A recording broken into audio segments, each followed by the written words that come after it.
सभी बच्चों को नमस्कार। आज हम बात करेंगे रीमान इंटीग्रल की। ये श्रीमान इंटीग्रल नहीं है, बोले सम्मान में श्रीमान इंटीग्रल नहीं, वो रीमान इंटीग्रल है, श्रीमान ही मान लो। देखिए, ये लफड़ा क्या है। हमने इंटीग्रेशन पढ़ा, हमसे कहा गया कि भाई साइन एक्स का इंटीग्रेशन माइनस कॉज एक्स होता है। हमने कहा क्यों? हमने कहा चूंकि देखिए, चूंकि कॉज एक्स को हम जब डिफ्रेंशिएट करते हैं एक्स के रिस्पेक्ट में, कॉज एक्स को, तो इंटीग्रल माइनस साइन एक्स होता है। हमको ये मालूम था कि जो इंटीग्रल कॉज एक्स का डिफरेंशिएशन माइनस साइन एक्स होता है। हमको ये मालूम था कि इंटीग्रल जो होता है वो इन्वर्स ऑफ डिफरेंशिएशन होता है। तो इसको जब इन्वर्स कर देंगे, यानी इसको इंटीग्रेट कर देंगे, तो ये साइन इधर आ जाएगा कॉज एक्स, क्योंकि ये इन्वर्स होता है एक दूसरे का, और ये हो जाएगा माइनस, इधर ले आएंगे कॉज एक्स, इधर साइन एक्स हो जाएगा इंटीग्रल। तो साइन एक्स का प्लस सी तो लगाते लगाते हैं, क्योंकि sine x cos x plus C का डिफ्रेंसिएशन जो है माइनस साइन एक्स होता है। तो ये हम जानते थे, लेकिन ये कब जानते थे? अब हम जानते हैं, क्योंकि हमको बाद में मालूम हुआ कि डिफ्रेंसिएशन और इंटीग्रेशन एक दूसरे के उल्टे थे। लेकिन दौर में उस दौर के बारे में बात कर रहा हूँ जब शुरुआती दौर में इंटीग्रल के बारे में बात हुई थी। उसमें इंटीग्रेशन डिफ्रेंसिएशन का उल्टा है ऐसा नहीं मालूम था।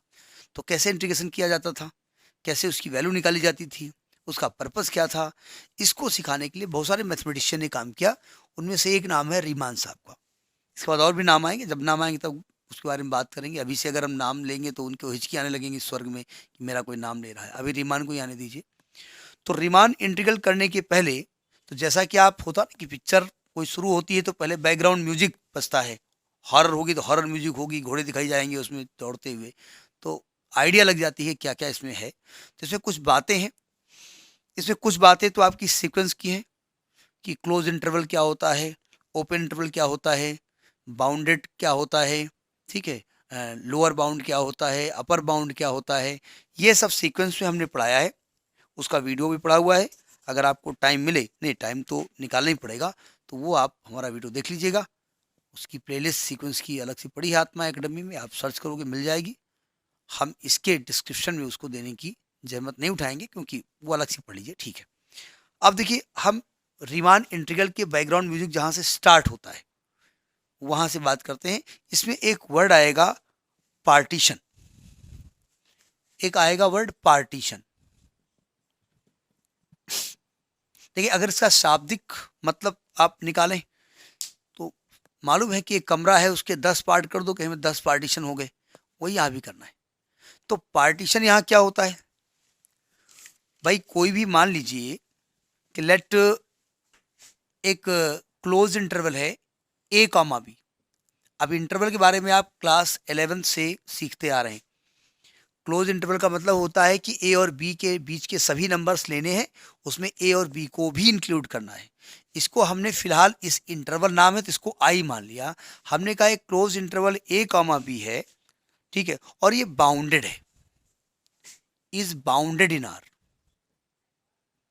Bounded in are, real number में बाउंडेड है। बाउंडेड का मतलब होता है इसकी अपर लिमिट और लोअर लिमिट बंधी हुई है। बोले मतलब बंधी हुई, मतलब बंधी हुई इसलिए कह रहे हैं, अगर मैंने ए से लेकर के इनफाइनाइट तक चलते तो इनफाइनाइट में क्लोज है, इधर वैसे भी क्लोज ना होता तो हम इन्फिनिटी पहुंच नहीं सकते ना। तो एक तरफ से तो बना हुआ है, दूसरी तरफ इनफाइनाइट है, तो ये बाउंडेड नहीं है। तो यहाँ जब हम बात करेंगे रीमान साहब में, रीमान इंटीग्रल में, तो हम बाउंडेड की ही बात करेंगे। मतलब हमारी जो लिमिट होगी वो डेफिनेट होगी। तो ये बाउंडेड इन आर है। तो अगर इस पार्टीशन को हम क्या करें, बहुत सारे इसके इस इंटरवल के पार्ट कर दें, the partition of I, the partition of I. Partition का मतलब होता है कि इसके टुकड़े कर देना। जैसे देखो, इंटीग्रल का मतलब सम होता है। हमने कहा किसी फंक्शन को 1 से लेकर के 20 तक सम करिए, तो आप कहेंगे 1 से 2 तक कर देते हैं, 2 से 3 तक कर देते हैं, 3 से 4, 4 से 5, 5 से 7 चलेगा, 1 से 5, 5 से 10, 10 से 15, 15 से 20 चलेगा। तो यही पार्टीशन है। तो इसका जो पार्टीशन होता है, पार्टीशन ऑफ आई को हम पी से लिखते हैं, और इसका मतलब होता है कि ए से लेकर के बी तक बहुत सारे टुकड़े करने हैं। तो उन टुकड़ों का नाम दिया हमने एक्स नॉट, जो ए के इक्वल है। इसको ऐसे ना लिखो, चूंकि ए से स्टार्ट करना है पहला नंबर, एक सेट में हम रिप्रेजेंट कर रहे हैं, तो हमने कहा ए, जिसको मैं एक्स नॉट मानूंगा, फिर x1, फिर x2 अप टू रास्ते में एक जनरल टर्म आएगा, आर्थ टर्म आएगा, फिर एक xn-1 भी आएगा, फिर xn आएगा जो कि b के इक्वल है। तो ये इसके पार्टीशन कहलाते हैं। ठीक है, अगर हम इसको इंटरवल के रूप में लिखना चाहें तो आप कहेंगे x0, x1 एक पार्टीशन है, x1, x2 एक पार्टीशन है, उसी प्रकार से xr-1, xr एक पार्टीशन है, xr, xr-1 एक पार्टीशन है, और xn-1 टू xn एक पार्टीशन है। तो ये पार्टीशन होते हैं। ठीक है, तो इसको कहते हैं, इसके जो छोटे छोटे टुकड़े हमने कर दिए हैं इसको हम पार्टीशन कहा जाता है। समझ में आ गई बात? और इसका जो नाम है, चूंकि हमने कहा ये इंटरवल है, तो ये उसी के सब इंटरवल्स कहलाते हैं, सब इंटरवल्स। ठीक, ये लिखने का तरीका होता है। अब इसको अगर हम कंबाइन करके लिखना चाहें तो कैसे लिखेंगे? तो देखिए, x0, x1 एक सब इंटरवल, यूनियन x1, x2 दूसरा इंटरवल, इसी प्रकार से यूनियन xr-1, xr एक और इंटरवल, यूनियन लास्ट में यूनियन xn-1, xn एक इंटरवल, और ये पूरा आपको क्या देगा? a, b। इस प्रकार से इसको लिखा जाता है।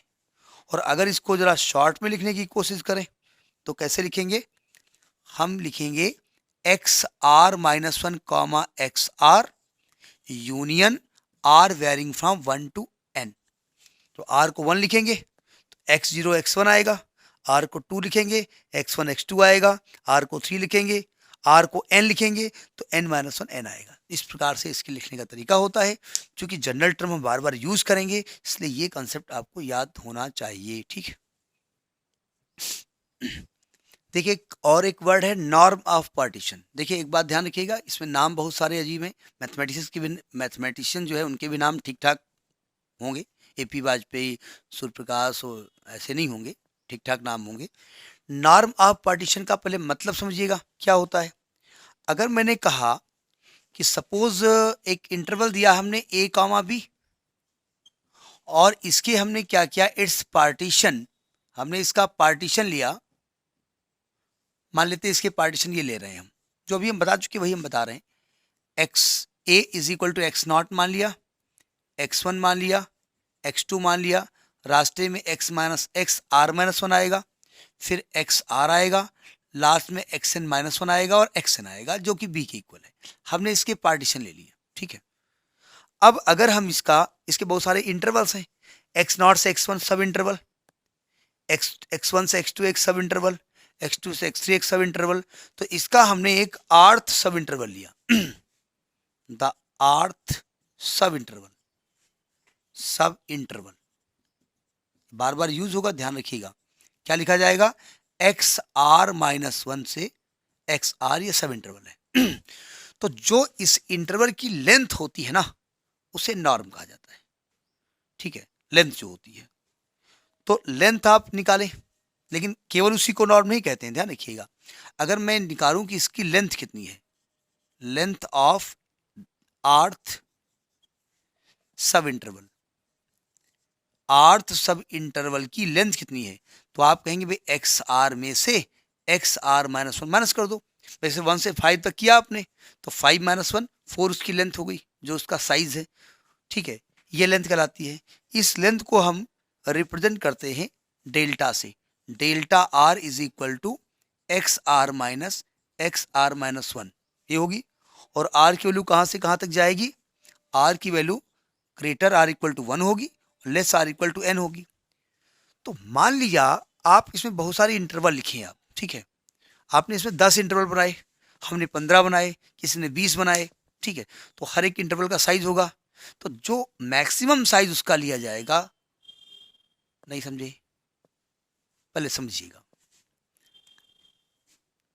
जैसे समझिएगा। मैं यहाँ पर पहले इसकी डेफिनेशन ले लेता हूँ।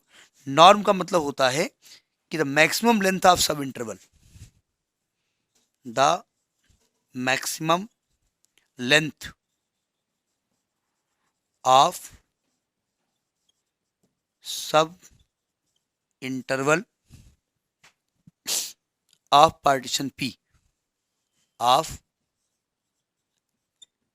Partition P is called norm, is called norm, norm या इसको मेश भी कहते हैं, मेश, सबसे बड़ी मेश जो होगी उसको मेश कहते हैं, ठीक है। और इसको डिनोट करते हैं एंड डिनोटेड बाई, अभी आप पार्टीशन P ले रहे थे ना, उसको दो लाइनों के बीच में ऐसे बंद कर दो, या इसको म्यू से डिनोट किया जाता है, म्यू P, इसको म्यू P लिखते हैं, ठीक है। ये होता है नॉर्म। अभी समझ में नहीं आया नॉर्म क्या होता है, अभी मैं बता रहा हूँ, इसको नोट करिए, फिर मैं बताता हूँ। अब इसको एक एग्जाम्पल के सारे समझिएगा। हमने कहा भाई एक क्लोज इंटरवल है 0,1, इसके पार्टीशन करिए। तो आपने कहा इसके 3 टुकड़े कर देते हैं, 0, हाफ और 1, कोई दिक्कत। इस और इस इंटरवल के बीच का डिफरेंस कितना है, हाफ, और इस इसके बीच का हाफ है, तो यानी इसमें सेम है। तो इसका अगर नॉर्म निकालें, नॉर्म P1, जिसको कि हमने कहा भी ऐसे P1 लिखते हैं, तो ये हाफ हो गया। समझ में आई बात, नहीं आई? अब आप कहेंगे आप तो मैक्सिमम बता रहे थे, तो हमें इससे मतलब नहीं है। इसमें जितने इंटरवल लिए हैं उन सभी सब इंटरवल के बीच का डिस्टेंस निकालो, उस डिफरेंस में से जो सबसे बड़ा डिफरेंस हो, सबसे बड़ी डिस्टेंस हो, उसको नॉर्म कहते हैं, ठीक है। जैसे मान लीजिए यहाँ देखें, इसका डिफरेंस 1/3, इसका 1/3, इसका 1/3। तो अगर हम कहें भाई नॉर्म P2 कितना है, तो आप कहेंगे 1/3, ठीक। अब आप कहेंगे तो सेम आ रहा है, चलिए कोई बात नहीं, आगे बताते हैं। इसका 0.1, 0.1, तो इसका नॉर्म क्या होगा, P3 0.1। यहाँ देखो, अब इसका डिफरेंस है 0.5, इसका डिफरेंस है 0.3, इसका है 0.2। अब इन डिफरेंस में से सबसे बड़ा जो डिफरेंस है वो 0.5 है, तो ये इसका नॉर्म जो होगा, नॉर्म P4, वो होगा 0.5। अब बात पकड़ में आई होगी नॉर्म क्या होता है। यानी हमने एक शहर से दूसरे शहर के बीच के बहुत सारे टुकड़े किए, इक्वल टुकड़े किए, अलग अलग टुकड़े किए, तो जो टुकड़ा हम ले रहे हैं, जो इंटरवल हम ले रहे हैं, जो टुकड़े हम ले रहे हैं, उनमें से जो सबसे बड़ा डिफरेंस होगा गैप का, ठीक है, उसको हम उसका नॉर्म कहेंगे या उसको मेश कहेंगे, ठीक है। एक नया वर्ड आया है, रिफाइनमेंट ऑफ पार्टीशन। रिफाइनमेंट क्या होता है, रिफाइन कर दिया उसको, है, तल दिया उसको, भुजिया बना दी, नहीं। सुनिए सावधान, हमने कहा एक इंटरवल है AB, हमने उसके पार्टीशन किए, N पार्टीशन किए, हमने उसके एक और पार्टीशन किए, उसमें एक पार्टीशन बढ़ा दिया, एक ज्यादा पार्टीशन कर दिए।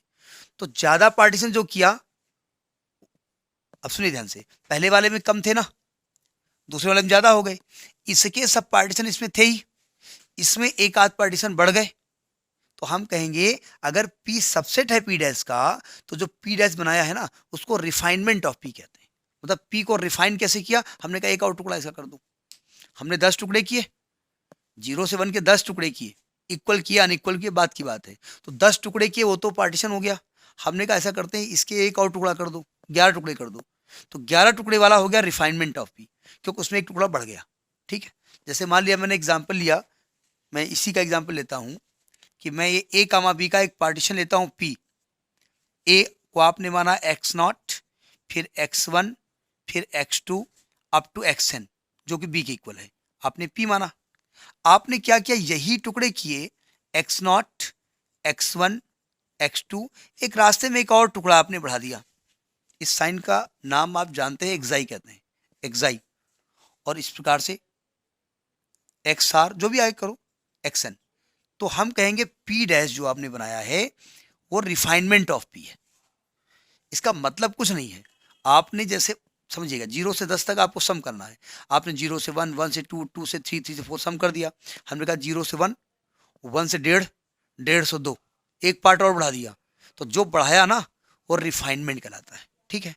एक और एग्जाम्पल मैं लेता हूँ।